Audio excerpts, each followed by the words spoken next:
Hey guys, it's Penelope, and I'm introducing a friend of mine, Theresa, from social media. And I've known her we go back probably 5-6 years, actually, to quite a long time ago, for me anyway. And Theresa's on social media every day. She is an advocate and speaks up for the people, and she brings up some brilliant subjects. So I will put her link below the video. If you would like afterwards, we can talk about that if people want to follow your daily show on your social media. We don't know yet, but we can discuss that at the end. But we're going to talk about trauma, we're going to talk about the feminine, we're going to talk about many different things, and just see where the conversation goes today. So Theresa, thank you for being here. Thank you for having me. So yes, many interesting things are happening in the global climate. As we know it, things have altered.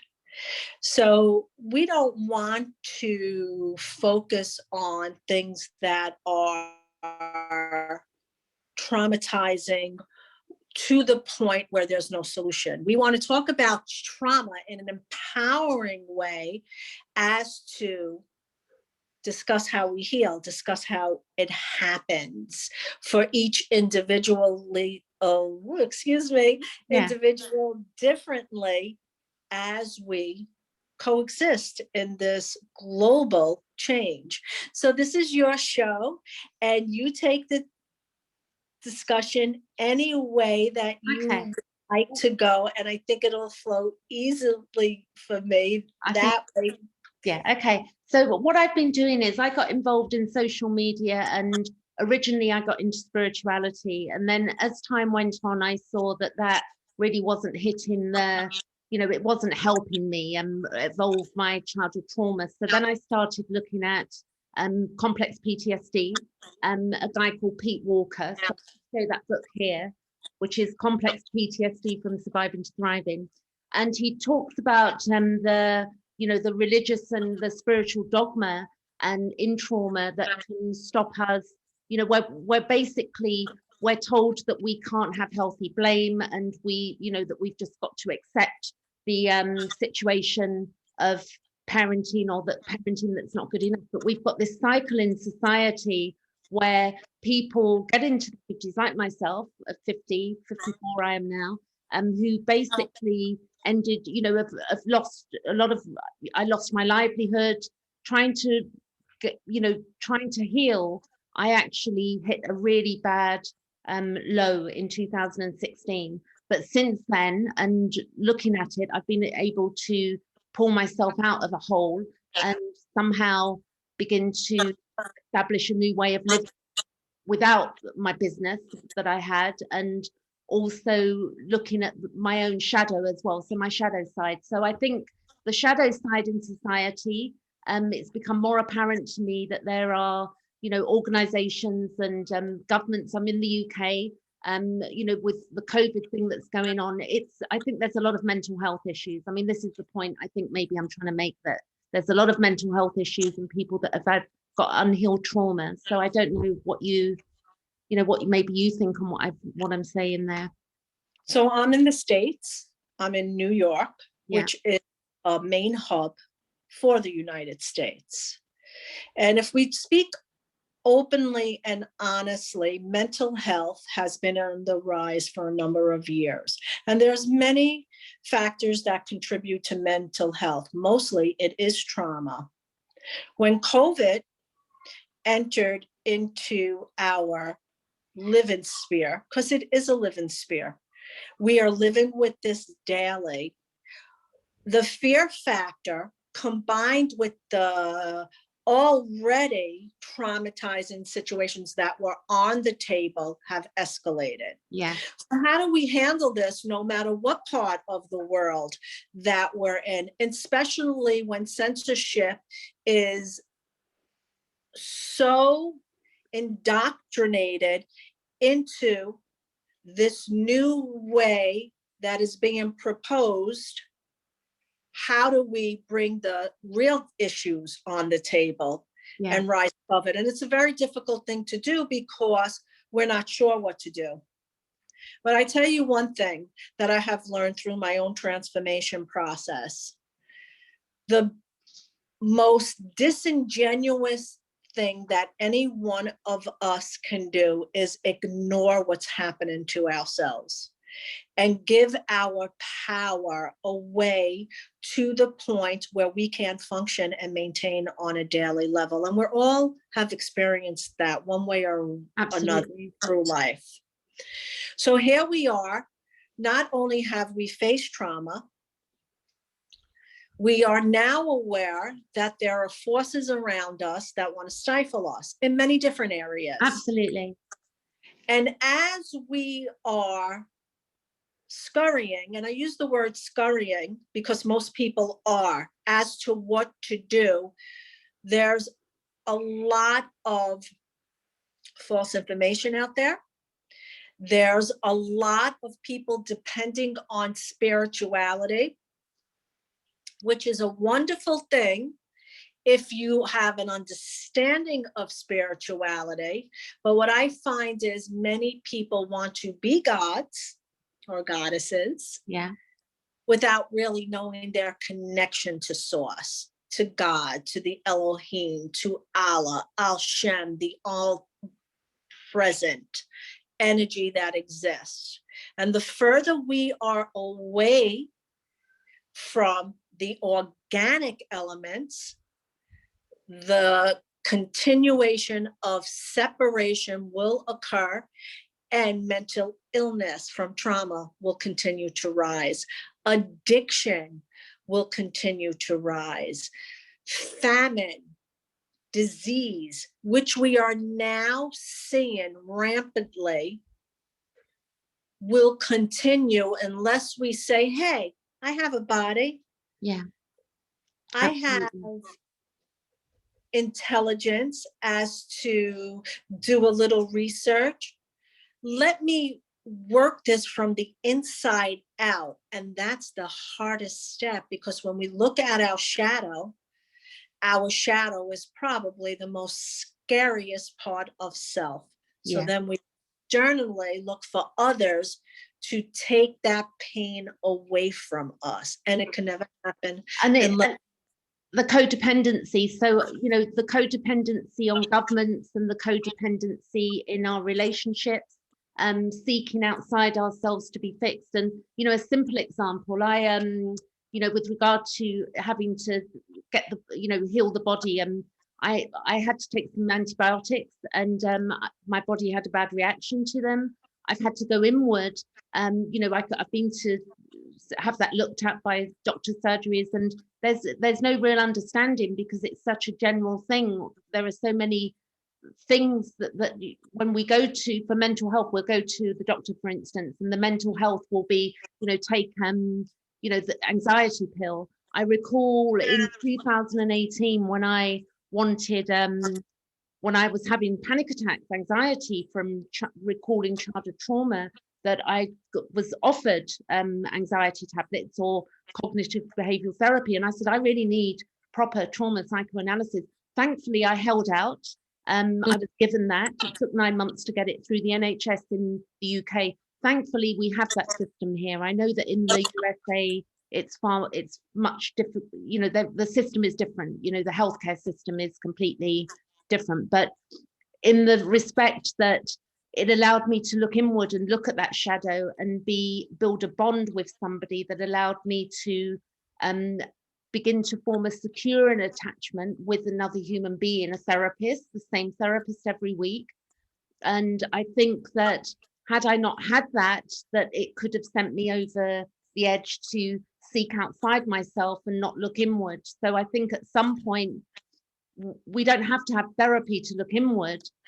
We can do it in many different ways, but if we don't look at ourselves, then we're basically, if we don't look at our own reactions to others, and for instance, recently, I know I'm jumping around here, this is my Gemini in me, but recently, and this might be hard for people to hear out there, but I do feel that watching governments and elections and things, where people point one finger at one man as an example, I won't go too political, but without names, where one person's ruined an entire country, when we've got narcissism at varying degrees, running through all different walks of life, you know, from the financial corporations to, you know, religious sects and religious organizations. So there's a lot of hierarchy and narcissism running through. I don't know if you know what I mean by the narcissism there, but not, you know, the general use of it, but the use of how people are put on pedestals and they're made out to be gods, and they're man-made, and they're not the pure source connection to God. Well, narcissism is a vast topic, because what most people don't realize is that narcissism affects each and every individual in some form. Yeah. There's this facets to it. So you have the very subtle to the most extreme. Yeah. And in governments and in elite societies, in basically traumatized relationships, and even relationships that are new and building, you at one point in life will have to understand our narcissism brain. Yeah.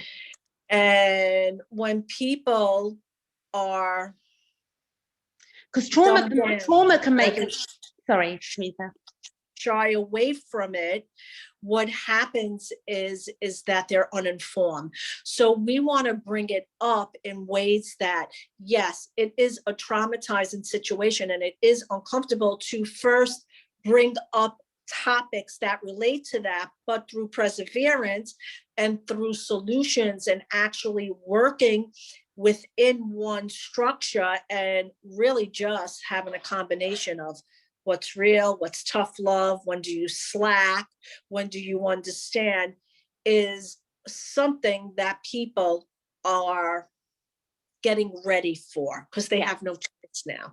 Absolutely. I found with my own, I noticed, like with my reactions, like with triggers. So, you know, you get traumatized from early events maybe, and then you get triggered by somebody. So I noticed with me that if I go into the fight mode and get triggered, then narcissism comes up, or the flight mode where you want to be busy and you want to ignore people and you want to be on your own.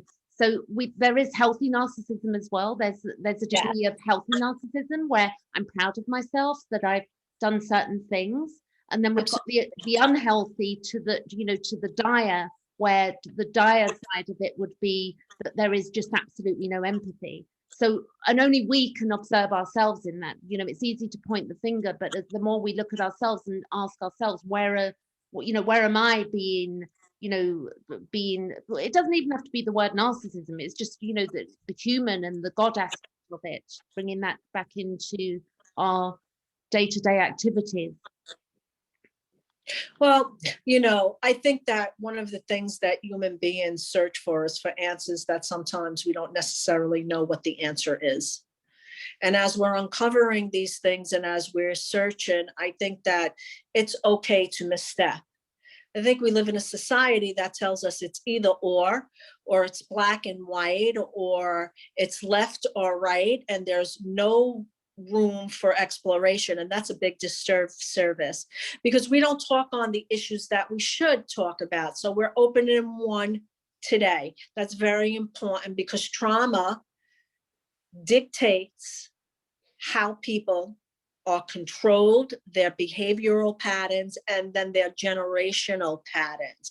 And all that is something that we should consider, because if you're an unknown, and if you just have one way of being, whether that way is traumatizing or not, there's certain comfort in that, because that's the only way that you know. And people are afraid to say that, because what happens is that we give way to the fact that we are programmable. So how do we become free of all that? And I think these very discussions are a way of bringing things to the table that happen in everyday life, because there are many things. How do you ensure that your children don't suffer the way you did? How do you bring up things and push back without being taken out? And we see that all over the world now. Why is it that you as Well, this disturbs me that I can't push back. I'm disturbed by that I've got things that I would like to say, but I'm not able to really, fully express, even in this format. I value my platforms. So as a person that values my platforms, I'm being shut down a little bit to really what I would like to fully express in a, Yes. yeah, and that's difficult. It's very it feels, and that actually takes me back to part in my childhood trauma where I was shut down and wasn't allowed to voice what I really wanted to voice. And it's we've really, you were bullied. huh? Yes, you were bullied, because it's bullying, it's enslavement, it's suppression in many ways. Okay, so let me tell you a true story, guys. Yeah, I want to hear. I'm an influencer. I raise very controversial topics. It's my passion to be authentic, because I know this is on the minds of the people. When I started on Facebook, I had numbers that were reaching 15, 20, 30,000. When censorship happened, they're down to hundreds. I don't even think I get 1,000 views now. So how do you handle that when you know that your voice was making an impact, and this is something that you're passionate about and you want to continue? So at first it was very trying for me and very frustrating, because it's like you have to keep persevering. Now I connect very differently. When I put things out, it's to go out where it should go out, but the consistency is that I live my life like this every day. So every time I'm out the door, or I'm speaking, or I'm in counsel, or even if I'm working my regular 9-to-5 job, I am in this constant state of awareness that allows me to push it. Yeah, A little and bit you're further. living it. I see that when I watch you.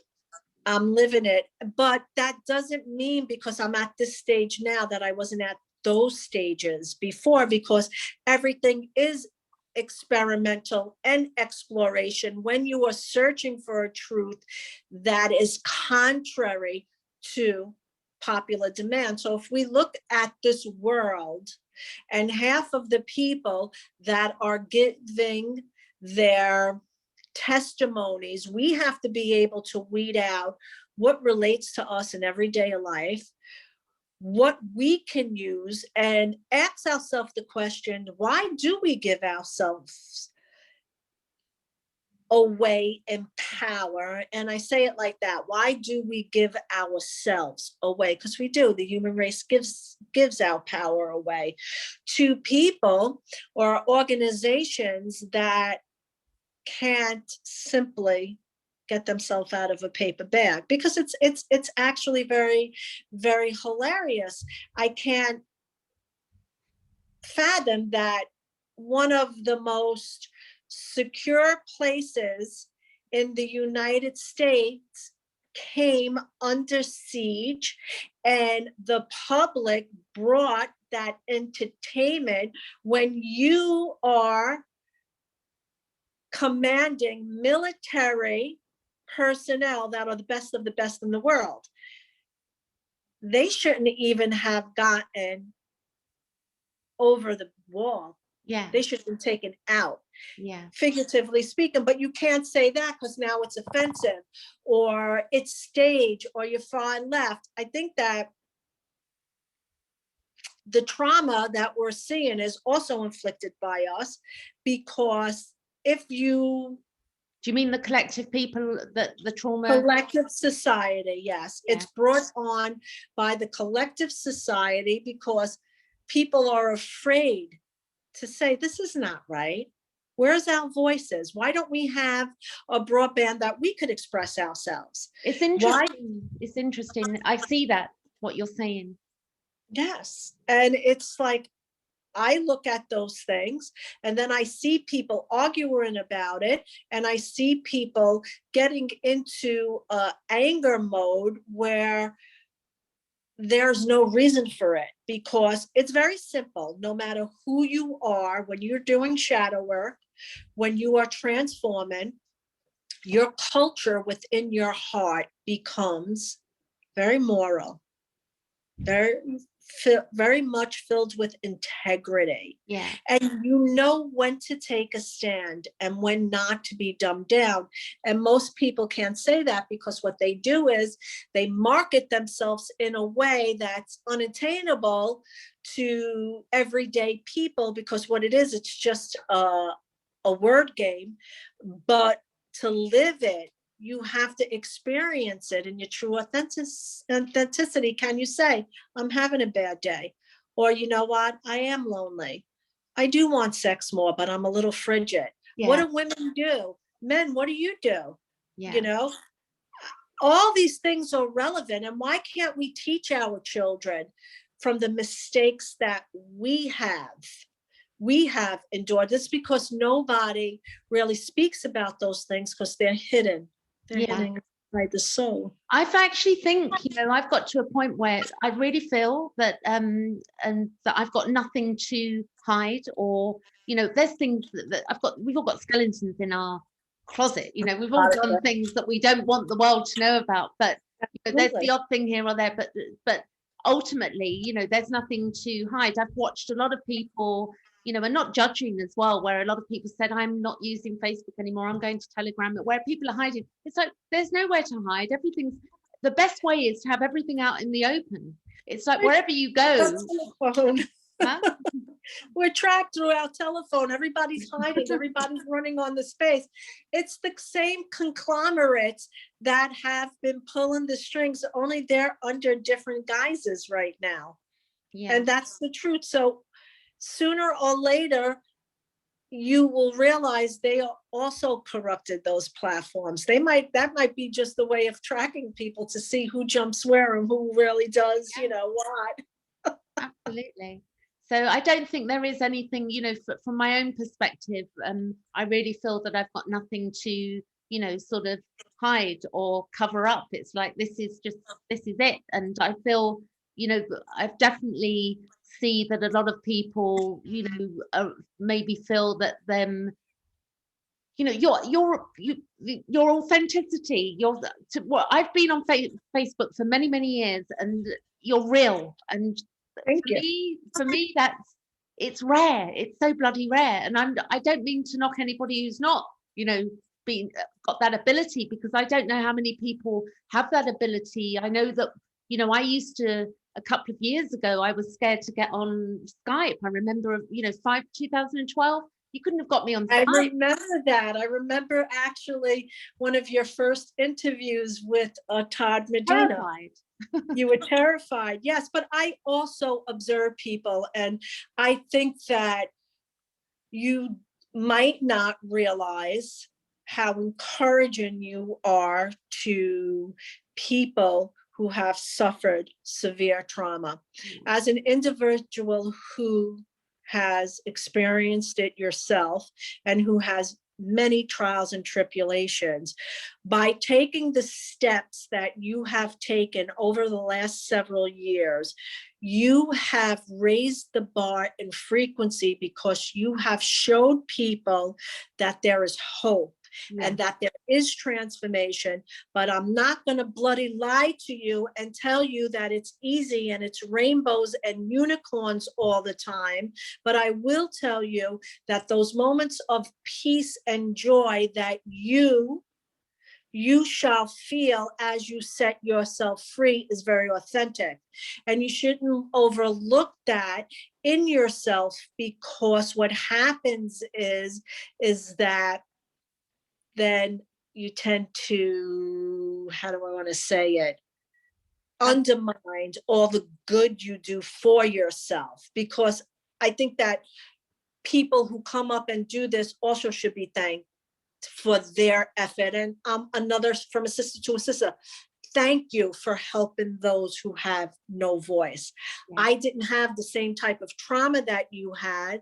All trauma, I think trauma to all children, all of us, society, right. We've all been traumatized. I don't think there's one person, I mean, the people that don't have been. We just spoke before we went on air about things that happened to me with abandonment issues with my own father, that I didn't even realize was happening, but now that I'm at a certain point in life and a certain part of evolution, I could see how that easily stunted my growth in certain areas and how I had to transform that. So I think that you're right. We all have different types of trauma, but again, we must band together and not judge it, because there's a difference between trauma and people that are using the system to get over and hurt others, and a narcissist, or they're telling you that they're this guru of life, and then they're sex addicts, or they're double players, or, you know, they just create this matrix that does not exist. Yes. And I even find, I mean, with the guru thing, I won't buy into it. So this, where people put people on a pedestal to be transformed, or they are transformed, I can't handle it. I mean, even, you know, and this might be difficult if anybody watches this, but for me, even of late, you know, where I see, you know, certain Indian gurus who are, or, you know, there's certain where people are idolized to the point where that it's almost, they are God.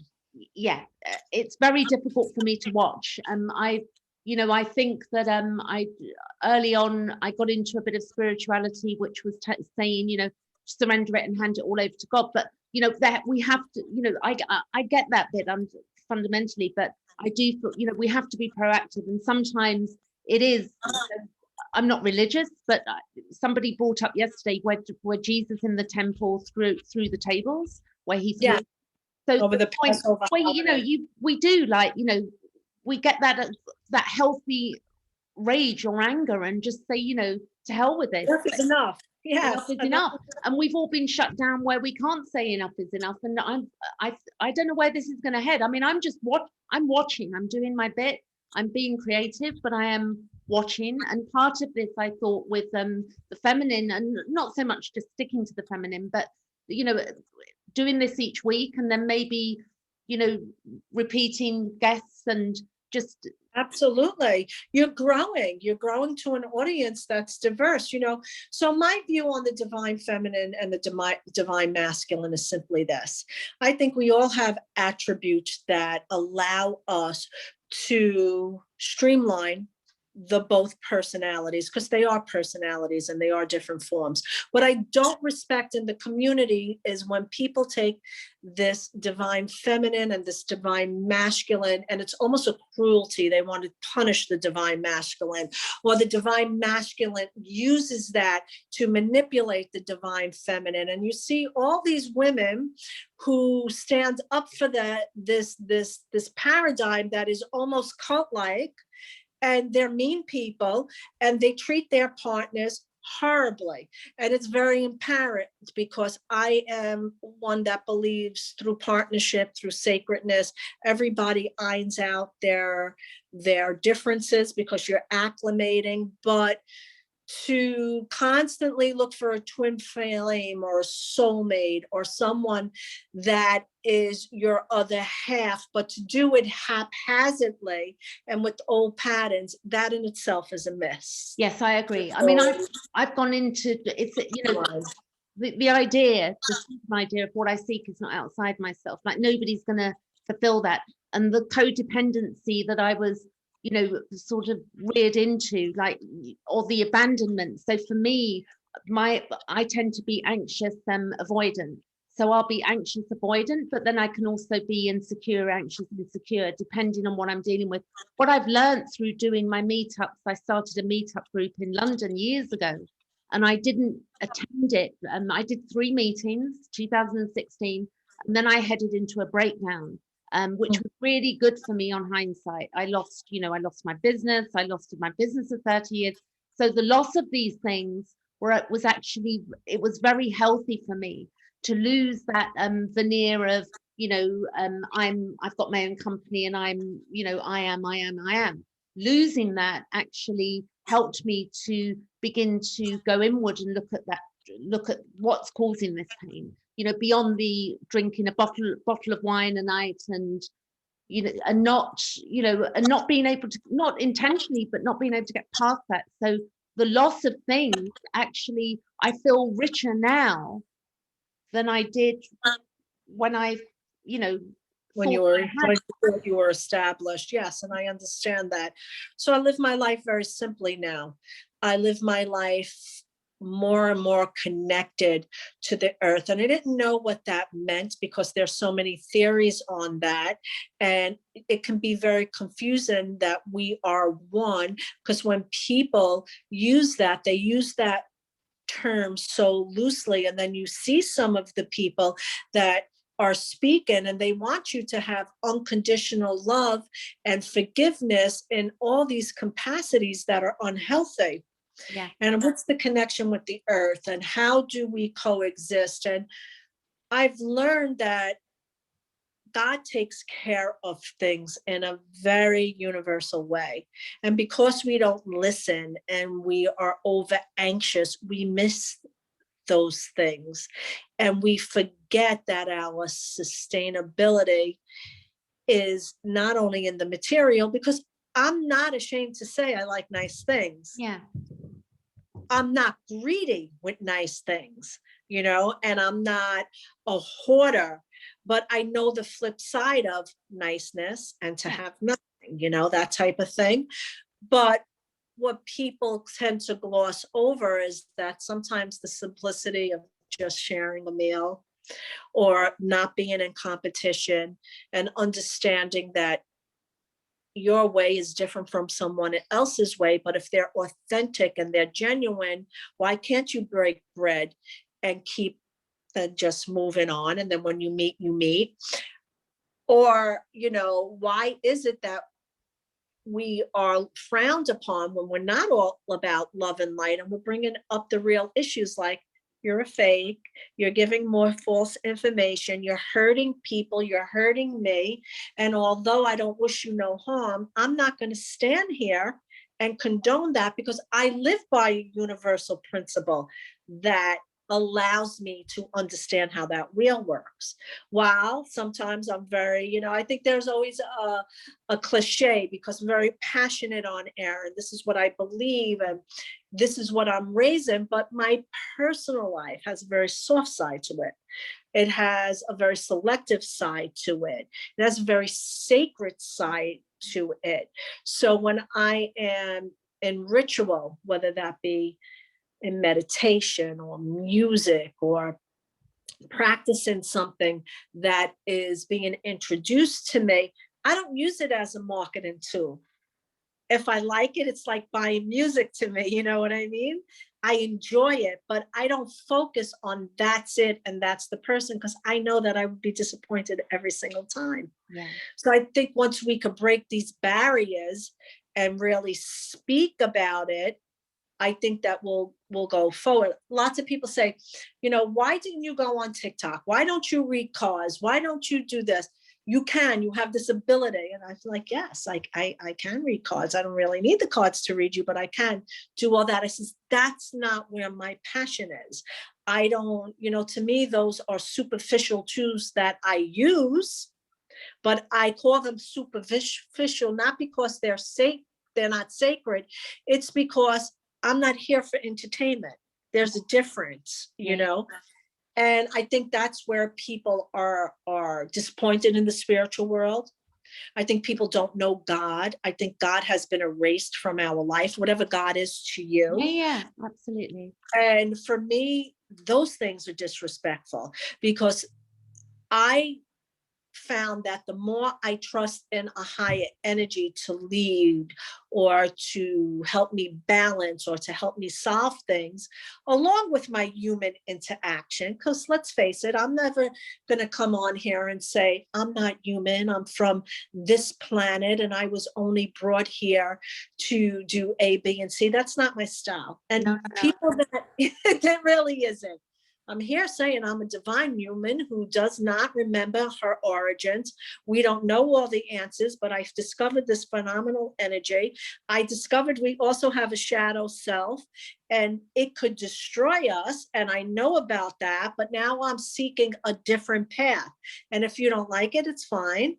But please don't tell me that in order to be accepted, I have to alter my DNA through medical manipulation, or I have to believe that a mask is going to save me because through medical observation of myself, I know that that's not true.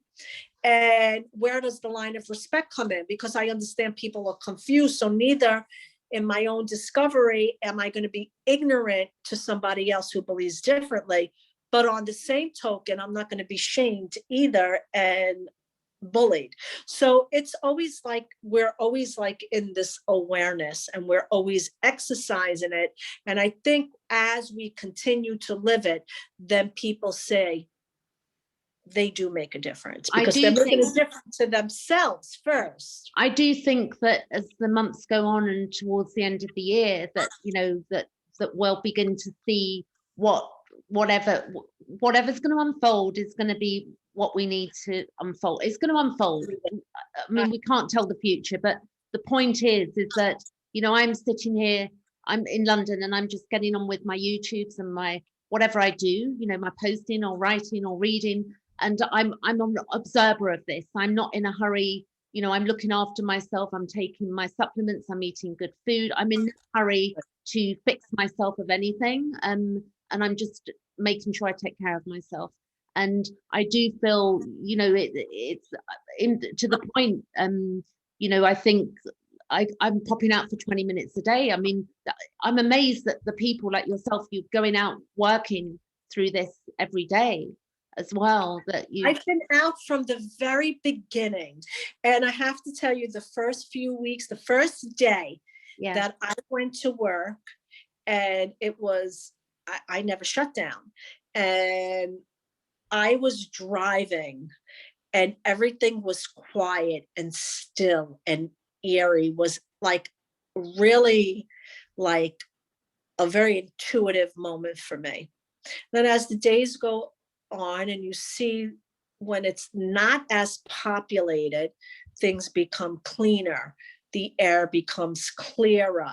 People are participating more humbly because they're confused or afraid. As soon as human beings get the go to do a little bit, or they had some freedom, and I'm driving again, I'm like, wow, bunch of pigs here.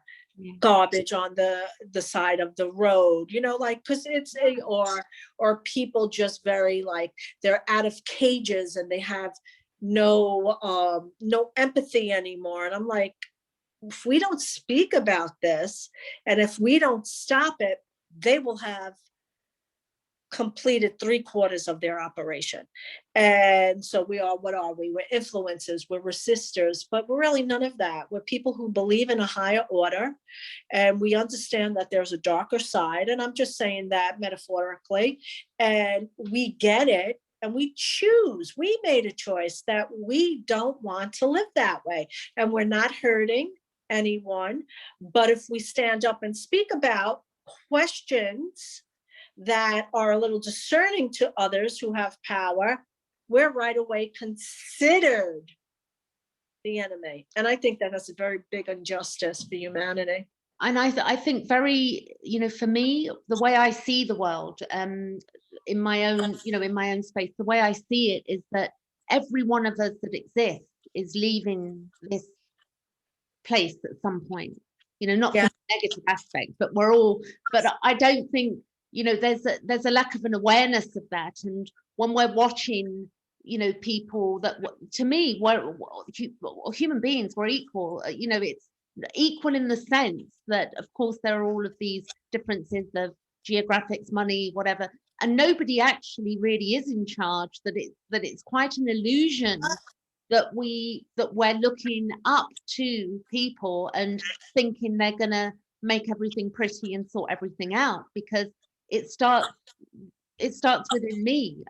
You know, my own recycling, my own waste, what I put into my body, what comes out of my mouth, how I check in with myself, how I'm treating other people, you know. Absolutely. How you could actually say, I'm human. I don't always get it right. Sometimes I say inappropriate things.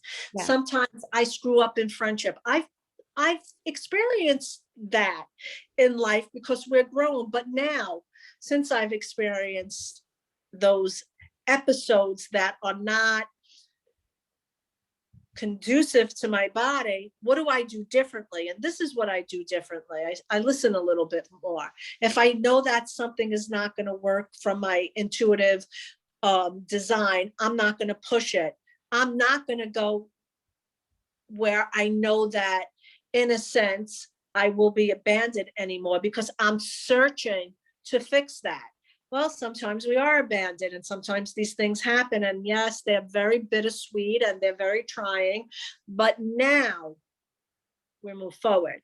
And I think that this is what people need, this encouragement, this very real conversation to set the bar apart. Because, you know, I could sit there and I could meditate 3 hours and feel okay if I had that kind of luxury, right?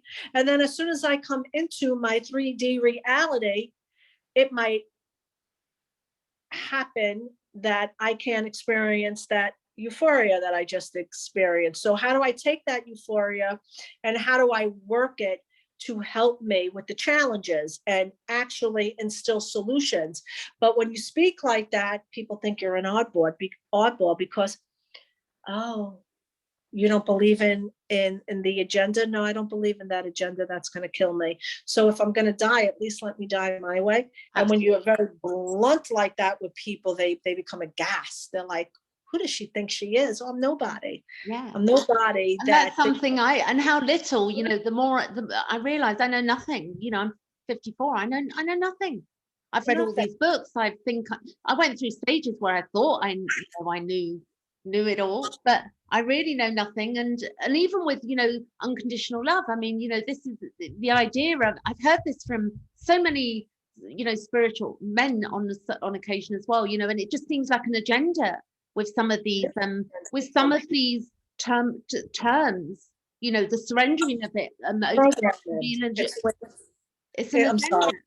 No, it's a programming. It's a way to suck people in, and many people are sucked in.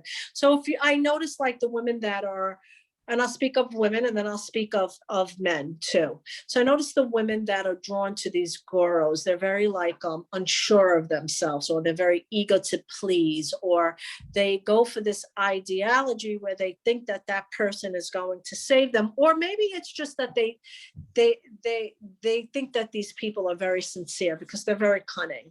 And then for the men, that go after these very like high powered, like divine feminines, they always need to be put in check. They always need like a mommy image. And I think that that's so confusing. But then I say, no, because there's a whole lot of sex going on, and there's a whole lot of underhanded things going on, and a whole lot of backstabbing behind the scenes, that they come up here and they speak of, you know, these relationships. But why don't you speak to somebody who actually endured a 30-year relationship, who went through all facets of that relationship and where they come from, or people who really like understand that love is not always peaches and cream, and that there will be thorns there, but is it worth it to work it out? And where do you stand? But there's so much of a variety through the internet.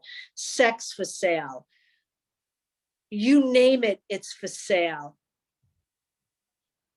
Black market, dark market, bestiality. Well, even, you know, another show I would like to talk on would be the trafficking and the that stuff. I'd like to tackle that in a way that, you know, clearly keeps us very general. It's a way that we could speak about it. It's very general. It's not pointing the fingers. It's like, okay, we don't want to point the fingers at anybody, but as a collective consciousness, we want to discuss issues like, we know it's not conspiracy theory that human trafficking in all its forms produces billions of dollars yearly revenue. We know this. We know that there are people who prefer to go on the black market and think that there is a serum to provide internal life through blood injection. There is some and this is the thing, and then so it's commonplace. So we're not saying it's you specifically, but what we are saying is, if this doesn't things go work only on a low level. This comes from the highest level to the most street level. And we want to know, what are you going to do about it? What's your views? You tell us not to worship. What is your view on God? What do you feel? Are you a godly person? And by godly, we mean, do you have morals? Do you have respect? Well, I can give you something controversial, you know, and let's see how this one goes, as I say it. You know, recently, last week, I think there was a newsflash in the UK, and it explained that if anybody flying into the country was going to be held, they had to stay in a hotel for a period of time, which was $1,700 or £1,700. And if they broke that rule, and then it would be £10,000. I think it was either £10,000 or 10 years in prison. And I thought, wow. And then I thought to myself, wow, wouldn't it be brilliant if this government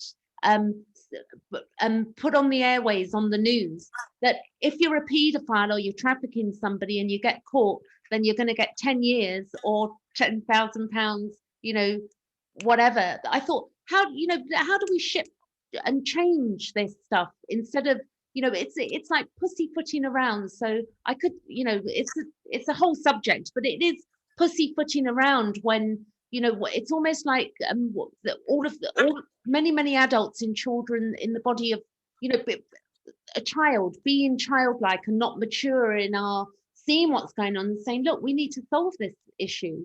You know, how a lot of people out there that get off on children. Yeah, it's embedded in high society. It's embedded in governments. It's embedded in mainstream. It's embedded in the youth that it's okay.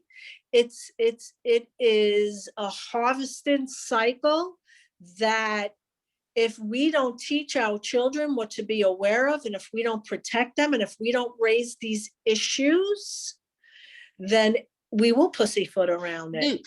It's looping. It's looping because it's been hitting for years, but it's so out of control now that it's no longer being hidden. It's right out there. So people who feel that they're protected or that it doesn't concern them, they are out of mind, out of sight. Other people, because of their own traumas, they just really can't handle it. Still others want to do something and they're quilled, or their lives are being taken away from them, or people with power are destroying them. But until the many unheard voices come together in leadership and say, look, this could be our spokesperson. These are our questions, but we're a million strong behind that person. We want to know, because they're simple answers. It's yes or no, some of those. Do you believe in pedophilia? Yes or no? Yeah. Do you believe in full-time abortion? Yes or no? You know, what's your stand on God? You believe? Yes or no? And when you get more no's, and for the things that are morally correct, right? Morally right. They're just right. There is no question. The right thing to do, then, oh no, I don't think that we should, you know, put these people in our class because they're beneath us. You know, then you get a very different painting, and then people start saying, oh, they don't really have our best interest. These are the simple yes or no questions that could broadband, but people don't, because this one's being accused and that one's being accused, and they might very well be part of the things, but collectively, what are you doing about it? And when money is involved on that level, you're going to have a lot of sidestepping. It's just the way it is until you take it out. Absolutely. I think the idea, I've enjoyed this, and I think there's a lot more. There's so many different ways we could go with this, and I think that the beauty, you know, that and I would say as well, like watching you over the years, you know, that encouraged me. So it's not, we don't realize that effect we do have on each other. And what you've just said to me, like, it's like we don't see ourselves that way. We don't realize that, because we don't realize it. We don't. And sometimes we need somebody to remind us of that, because we are also on a grind too. Because when we are out there doing the work, we also get frustrated, and people are very afraid to speak about that. You know, when I made the decision to raise controversial issues, I did not raise those issues because of popularity. I raised them out of authenticity. I don't expect people to agree. I don't expect people to be disciples. I am just having a conversation about the issues that are on the table.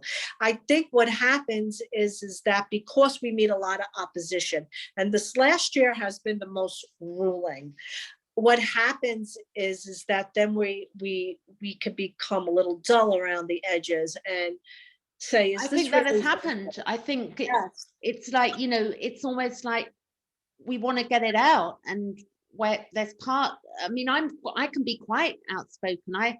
You know, but I've been, you know, on my, when I say I'm outspoken, I can do that in my one-to-one conversations with certain individuals.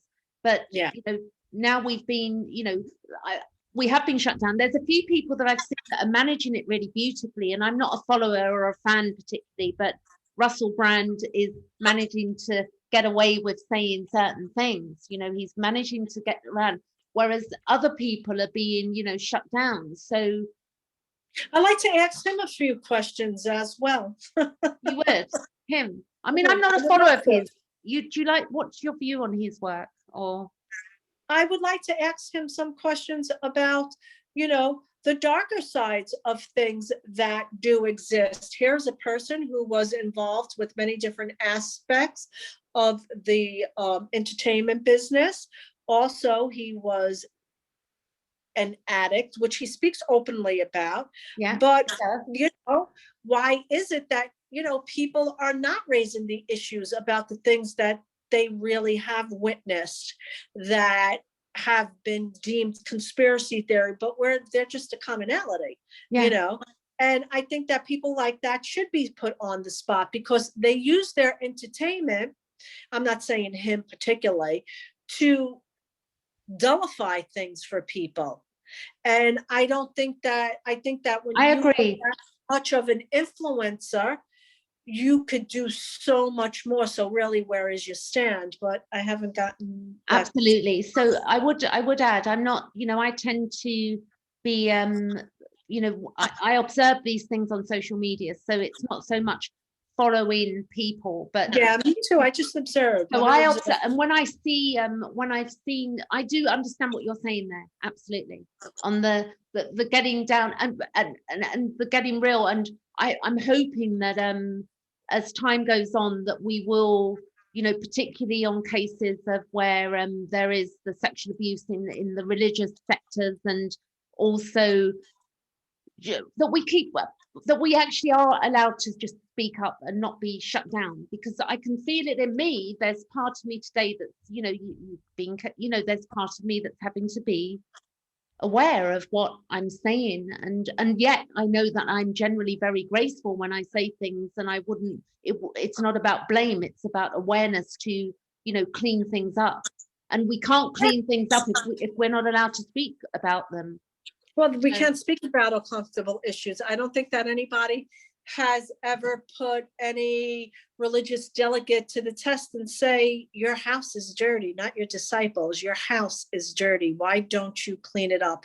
Or even if you are aware and wanted to soften the blow, why didn't you address it in a way that people could understand? Because you're dirty, you know what I mean? The generation I come from, I mean, particularly, you know, with around abuse and whatever, I was told as a child, you know, don't tell anybody anything, which, yes, that was very manipulative. When I look back, that was extremely manipulative, because what that stopped, that allowed for any abuse that was taking place to keep continuing. So I would encourage anybody out there, like you know, you may not be able to do it publicly, but if you are able to, you know, voice it in the way you write on your social media that says, hey, you know, I'm here to be counted, and I'm not tolerating anymore. Or even, you know, getting on YouTube like we're doing now, and just, you know, just saying what needs to be said. But, you know, we can be delicate, but we can still put our shoulders back, and we can still use our voice in one way that is going to help people.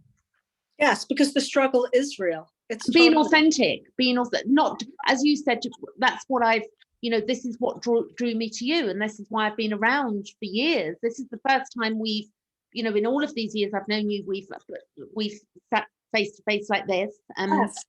yes. But saying that, I've watched you, you know, I've followed so many of your show of when you come on, that I feel like you just feel naturally like I know you. Thank you, because there is a connection through energy. There is. People don't understand that. Just like those connections that we ignore, right? Those energy connections. Oh, let's give it a try. Maybe it's just me. I don't think we should ignore that either, because I've also had a few of them. I knew that connection was not going to turn out for its highest good, but yet I still tested the waters. And I think, though, we should be aware that when something is going off, that it's not cool. It really isn't cool for us. You know, we should keep it moving. Absolutely. And that's the thing. And I think I'm also to, you know, when we can lose the that bit of the abandonment, or those early trauma things of the, you know, the codependency as the females that I'm, you know, helping with the early stuff, the child abuse stuff, that, or trauma. When we understand. I want to say one thing. Yeah. There are beautiful divine feminists out there, and divine masculines. Yeah. People that I have encountered, that their level of sincerity is so genuine. I don't want people to be misled. I want people to be informed that on the flip side of it, the deceit does exist. But when you are truly transforming, and you understand through the little bits and bobs and the little scrapes you have to go through, that you will be able to spot these things and continue on with the people who are your tribe, are your confidence. You should. We don't want you to get confused to think that all is not what it is proclaimed to be, but you better bet that 3/4 of it is. So we want you to use discernment. That's the thing. So, and that's something I've learned lately, and I'm incorporating in my, you know, even with the health of my body, I'm being discerning what is right for me, what is right for my body, what is what belief is this belief system right for me? What do I feel about it? What does everybody else feel about this? You know? Exactly. And I think that this is where it begins to open up. I really enjoyed this. I haven't in a long time did this type of broadcasting. And I love it, because it's interconnecting, it's exchanging, but it's done with respect. And it doesn't have to be always in agreement, but it's done with the growth process in mind. And this is what we want to encourage in these very trying times, because we all need somebody, and we all need to vent, to discuss in a healthy way. Yeah. And watching you expands my mind. Like everybody we come into contact with, it there's some sort of expansion going on. You know, there's some we're better off or worse, but the fact is we can't go backwards. We keep going forward. Beauty of it. I really enjoyed that. So we'll do some more on this, and I'll speak to you shortly. I'm probably over on Facebook later today. I'll catch you later. Absolutely. Thank you for having me. I've enjoyed this too. Yeah, I've enjoyed it. It went good for a first run. Okay, catch you later. Bye-bye. Bye-bye.